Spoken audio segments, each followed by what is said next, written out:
अनि क्रिसमस नजिक आयो भन्ने सन्देश पनि तुकिरहेको छ।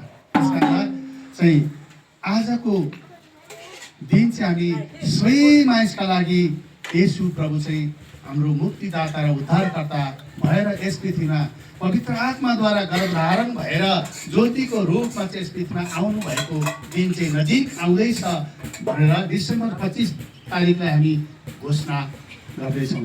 किनकि एउटा दिन चाहिँ हाम्रो प्रभु आउनु भएको भन्ने दिनलाई हामीले घोषणा गरिरहेका छौँ। त्यसकारण आउनुहोस् हामी वचनद्वारा हेर्नेछौँ।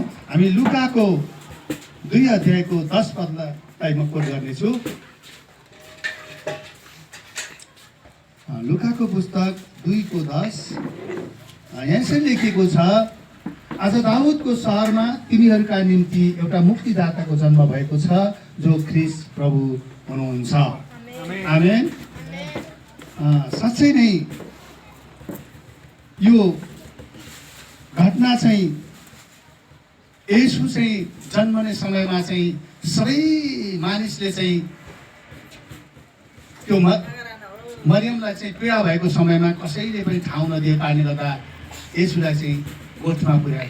किन ठाउँ दिएनन् भन्दा आज कसैले पनि कसैलाई ठाउँ नदिन कारण चाहिँ मान्छेको हृदय चाहिँ सफा नभएको कारणले गर्दा। यदि सफा थियो भने यसलाई त्यो ठाउँमा जन्म दिन्थ्यो, तर नदिएको कारणले गर्दा मरियम र योसेफले चाहिँ गोठमा लगेर जन्म दिनु पर्यो। त्यसभन्दा मानिसको हृदयको गोठ रूपी हृदयलाई चाहिँ परिवर्तनको लागि येशू आउनुभएको। अनि त्यही दिन चाहिँ क्रिसमसको दिन हो जो चाहिँ हाम्रो लागि मुक्तिदाता भएर यस पृथ्वीमा आउनुभयो। र यो सबैको लागि मुक्तिदाता, सबैको लागि उद्धारकर्ता, सबैको लागि ज्योति, सबैको लागि स्वर्गको ज्ञानको भण्डारको प्रभु।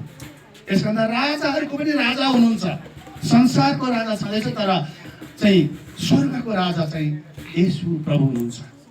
यसभन्दा सत्यको राजा पनि येशू प्रभु हुन्छ। यसभन्दा तपाईँ र मेरो लागि चाहिँ दाउदको सहरमा एकजना मुक्तिदाताको जन्म भएको छ। त्यो चाहिँ सबै मान्छेको लागि येशू प्रभु हुनुहुन्छ। आमेन। हुन्छ हाम्रो गुरुबालाई धेरै धेरै धन्यवाद।